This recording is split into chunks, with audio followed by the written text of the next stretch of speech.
Coucou tout le monde, j'espère que vous allez bien. Je suis très content de vous retrouver pour une toute nouvelle vidéo. Une nouvelle vidéo où on va parler examen. En effet, on arrive vers la fin de l'année scolaire, donc on est en période d'examen pour certains d'entre vous. Il y en a peut-être qui regardent la vidéo, qui passent des examens en fin d'année. Ça peut être aussi bien le brevet, ça peut être le bac, ça peut être un autre diplôme. Et je me suis dit, pourquoi pas vous faire une petite vidéo pour vous donner en tout cas mes conseils quand on aborde en tout cas un examen. Il y a peut-être des personnes qui regardent cette vidéo qui vont passer un examen officiel comme le brevet pour la première fois. Et je trouvais ça intéressant de vous partager peut-être un petit peu mon avis, en tout cas mes conseils par rapport à ça. Bon, après vous n'êtes pas obligé de suivre mes conseils. Moi, ce que je vous donne comme conseil, c'est uniquement pour vous aider. Donc après, chacun a sa méthode. Je vous donne quelques petits conseils par rapport à vos examens. J'ai envie de dire, c'est parti!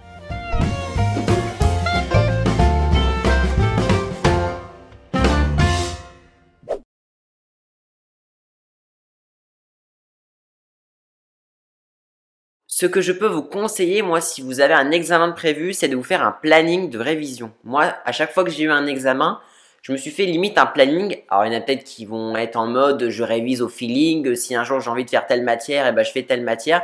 Moi, ce que j'ai fait, c'est que par exemple, je me faisais des journées où je me disais, ok, là, je dis n'importe quoi, lundi, je révise que le français. Mardi, je révise que les maths. Mercredi, je fais ça.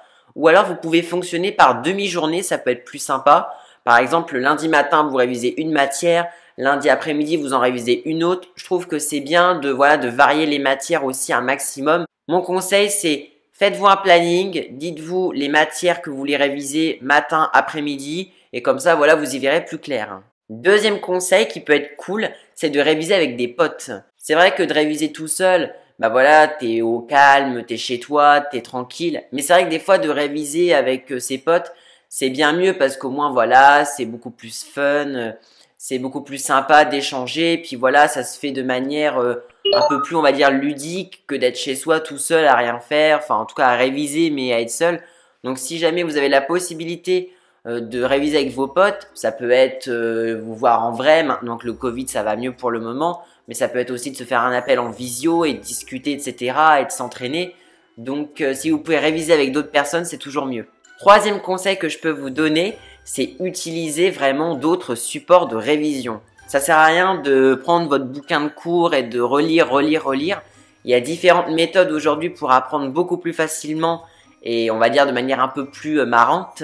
Il y a aujourd'hui des vidéos sur YouTube qui sont super bien faites. Que ce soit au niveau du brevet ou même pour d'autres matières. Ça peut être, voilà, comme je vous dis, ça peut être des vidéos sur YouTube, vous pouvez réviser avec des applications, il y a même des émissions culturelles, il y a Internet, il y a des vidéos, il y a les émissions, bref, il y a plein de moyens pour apprendre. Donc, ne vous focalisez pas uniquement sur vos cours et sur votre livre à apprendre. Essayez de trouver d'autres moyens de vous instruire. Maintenant, on est la veille de l'examen. La veille de l'examen, évidemment, je vous dis pas qu'il faut pas réviser du tout. Il faut réviser la veille de l'examen.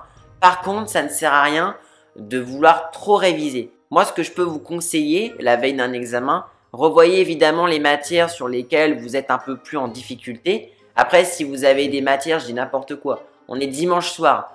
Vous stressez pour les matières du mardi. Bon, bah, ça sert peut-être à rien de réviser à fond. Il faut pas trop changer son mode de révision la veille de l'examen. Ne révisez pas non plus à fond jusque tard le soir, ça sert à rien du tout. Moi, ce que je peux vous dire, c'est que gardez votre rythme de révision, revoyez les matières où vous êtes le plus en difficulté et après, changez-vous les idées, quoi. Ne pensez pas uniquement au contrôle que vous allez avoir à l'examen. Essayez, je sais pas, de vous détendre, je sais pas, en regardant des vidéos sur YouTube, en écoutant de la musique, en regardant un film qui vous plaît. Enfin voilà, l'objectif aussi la veille de l'examen, c'est justement un peu bizarre, mais de pas trop penser à l'examen et voilà, de pas changer ses habitudes. En tout cas, moi, je sais que les veilles d'examen, je révisais, mais à la fin, je me disais, bon, bah c'est bon, maintenant, je m'accorde du temps pour me détendre, pour penser un peu à autre chose, parce que voilà, si on pense que à l'examen, bah ça peut on peut se mettre dans un état de stress, quoi. Maintenant, on est le jour de l'examen. Déjà, premier conseil, ça sert à rien.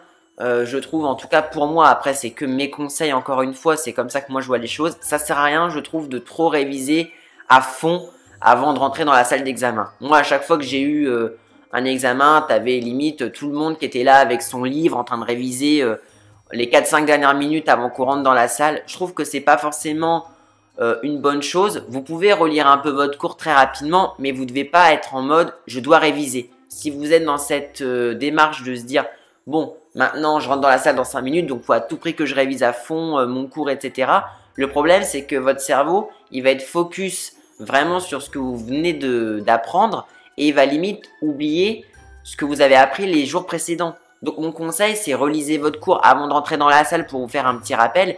Mais n'essayez pas voilà, d'être sur votre cahier ou votre livre pendant 10 minutes à rapprendre des trucs. Ça sert à rien et je trouve que, en tout cas pour moi, c'est pas une bonne solution. Une chose très importante que je pense vos profs vous diront, c'est utiliser un maximum de feuilles de brouillon. Quand vous faites un examen, les feuilles de brouillon, en théorie, normalement c'est comme ça, elles sont fournies par votre établissement. Donc vous avez droit à autant de brouillons que vous le souhaitez. C'est eux qui vous fournissent les feuilles. Et vraiment utiliser un maximum de brouillons. Déjà, je vois des personnes, moi, quand je faisais des examens, ils écrivaient direct sur leur copie d'examen. Et moi, je trouve que c'est vraiment pas du tout une bonne chose. Les feuilles de brouillon, n'hésitez pas à en utiliser surtout. Autre chose, bien évidemment, c'est de lire l'énoncé. Ça peut paraître bête quand je vous le dis, hein, mais c'est vrai que moi, mes profs, ils m'ont toujours dit tout au long de ma scolarité, il ne faut surtout pas hésiter à lire le sujet. Même moi, ce que je peux vous conseiller, c'est vraiment prenez 5 minutes sur votre épreuve pour bien lire le sujet plusieurs fois. Lisez bien les consignes pour savoir bien ce qu'on attend de vous. C'est vrai que souvent, on a tendance, quand on reçoit sa feuille, on voit l'exercice et on a envie de se précipiter. Mais moi, je trouve que voilà, il faut bien lire l'énoncé plusieurs fois pour être bien sûr, en tout cas, de ce qu'on attend de nous. Donc, mon conseil, c'est déjà lisez l'énoncé plusieurs fois. La gestion de votre temps. C'est la clé pour moi quand on fait un examen, même quand on fait un contrôle, une évaluation en temps normal. La manière dont on va gérer notre temps, elle est hyper importante. Parce que tu vas avoir, je sais pas, une épreuve de 2 heures, 3 heures ou même 4 heures pour certains. Et justement, on peut se dire, on a le temps. Mais en fait, on n'a pas le temps.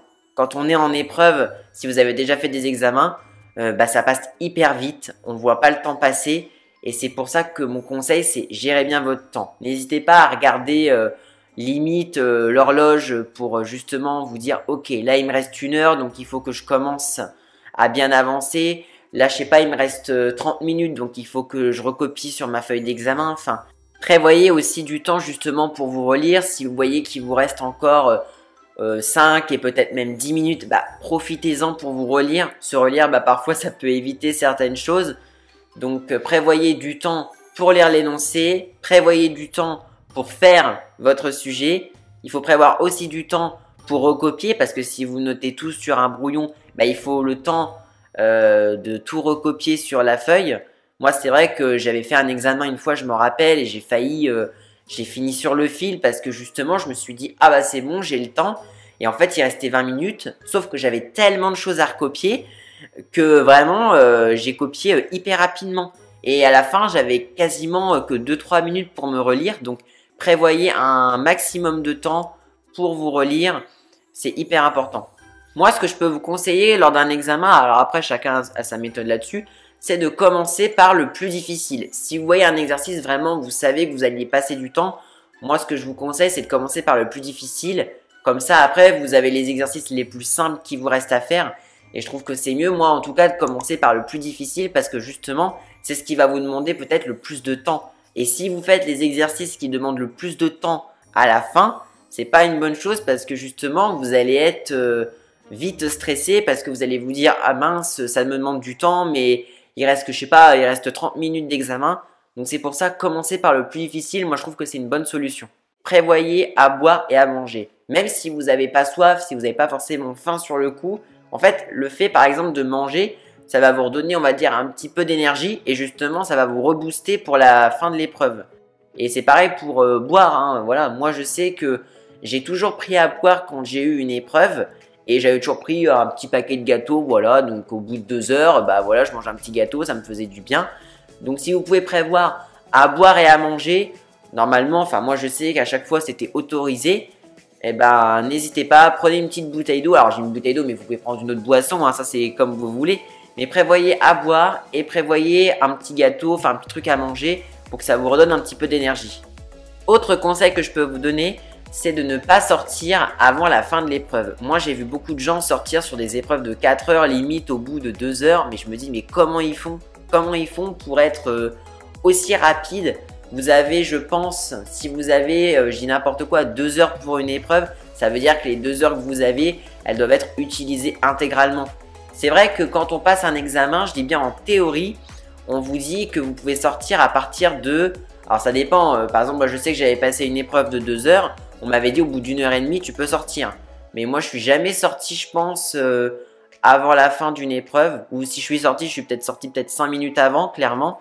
Mais voilà, utilisez un maximum de temps et utilisez le temps en intégralité et ne sortez pas avant parce qu'il y a un de vos potes qui sort, alors forcément vous avez envie de le suivre. Voilà, n'oubliez pas, vous êtes en examen et c'est ce que je vais vous dire, c'est peut-être la vérité. Vous êtes seul. Votre pote, il est loin de vous ou à côté de vous, bah forcément, bah, vous êtes tout seul. Il va pas faire l'examen à votre place. Donc, si vous voyez un de vos potes sortir, vous dites pas, ok, bon, bah lui, il a fini, j'ai envie de sortir pour le rejoindre. Bah non. Si vous n'avez pas fini votre examen, prenez bien votre temps.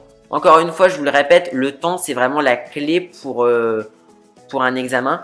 Attention, si jamais vous n'avez pas peut-être d'horloge, en tout cas dans votre salle, normalement, il y en a une dans toutes les salles de classe, prévoyez une montre. Alors, pas une montre connectée, bien évidemment, c'est interdit.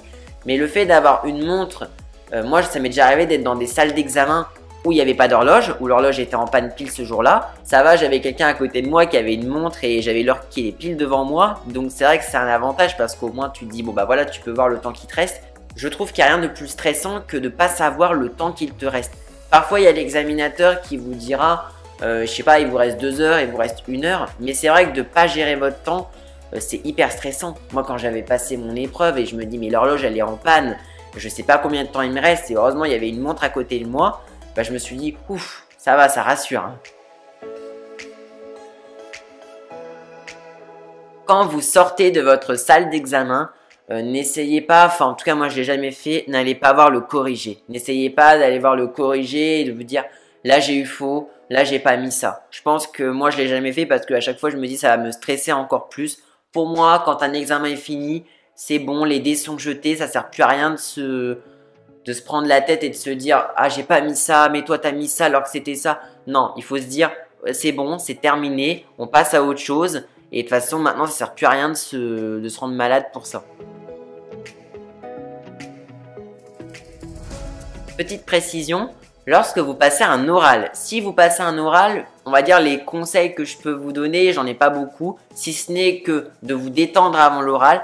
Voilà, détendez-vous, déstressez-vous, respirez à fond, ça va bien se passer. Dites-vous en général, un oral, c'est peut-être plus rapide qu'un écrit, donc au moins dites-vous, ça va passer vite. Troisième chose, utilisez votre diaporama. Voilà, c'est important. Si vous avez un diaporama à faire, un PowerPoint, bah justement, utilisez-le. Ne mettez pas trop de texte et ne lisez pas. Si vous mettez un pavé de texte sur votre diaporama et que vous le lisez devant l'examinateur, bah, il va se dire « Mais pourquoi tu me le lis? Je sais lire, ça sert à rien de me le dire. » Alors, c'est pour ça. Utilisez un diaporama clair avec des tirets. Moi, c'est ce que j'ai fait la plupart du temps. Il faut que ce soit clair pour vous et vraiment que ça vienne appuyer ce que vous dites à l'oral. Enfin, dernier conseil très important, je vous le répète, pour conclure cette vidéo, je vous donne un petit peu des conseils par rapport aux examens, c'est au niveau de la triche. Je tiens à le rappeler, la triche est interdite lors d'un examen et même d'un contrôle en général, on ne doit pas tricher. Premier conseil, mettez vos téléphones dans les sacs. J'en ai vu combien, moi, qui mettaient leur téléphone encore sur eux, dans leur poche. Au moins, si vous avez votre téléphone dans votre sac, qu'il est éteint, donc pas en vibreur, pas en mode avion. Moi, à chaque fois que je l'ai mis dans mon sac, je l'ai dit non, c'est bon, il est dans mon sac, il est éteint. Donc, s'il y a un téléphone qui sonne, on ne peut pas m'accuser. Et c'est vrai que le téléphone, voilà, ça reste quand même tentant parce que beaucoup de gens... Moi, j'ai fait des contrôles où les gens ils utilisent beaucoup leur téléphone. Donc, n'utilisez pas votre téléphone, surtout lors d'un examen officiel. Ne trichez pas. Je vous rappelle que tricher lors d'un examen, c'est une interdiction de passer des examens pendant 5 ans. Donc, si vous trichez, vous vous dites « Bon, bah, je peux plus passer d'examen avant 5 ans. » C'est énorme. Et en plus, vous avez 0 à votre examen en globalité. Donc voilà, ne trichez surtout pas, ne soyez pas tentés, mettez votre téléphone dans le sac et voilà, respectez les règles parce que je pense que si vous êtes surpris en train de tricher, clairement les sanctions que vous pouvez avoir, bah, ça vaut vraiment pas le coup. Donc vaut mieux limite faire un examen que vous n'ayez pas une bonne note que d'être accusé de tricherie et que justement bah, ce soit mort pour vous, que tout soit fini, zéro partout, plus d'examen pendant 5 ans, c'est hyper galère donc ne trichez pas, surtout je compte sur vous. C'est la fin de cette vidéo, écoutez, j'espère qu'elle vous aura plu. Moi, je trouvais ça intéressant de vous donner un petit peu mes conseils par rapport aux examens parce que je sais que la fin de l'année, c'est souvent les examens déjà au niveau national parce qu'il y a le brevet, il y a le bac, il y a d'autres diplômes, il y a le BTS, il y a plein d'autres diplômes qui vont avoir lieu. Et c'est vrai que c'est la période voilà, où on passe en classe supérieure pour certains d'entre vous. Je vous souhaite à toutes et à tous bon courage pour vos examens. Je suis sûr que ça va très bien se passer. Je vous envoie toute ma force. Dites-moi dans les commentaires si vous passez un examen cette année et si oui, lequel. N'hésitez pas non plus à liker cette vidéo et à vous abonner à ma chaîne si ce n'est pas encore fait. Quant à moi, je vous dis à très bientôt pour une prochaine vidéo. Prenez bien soin de vous surtout. À très vite!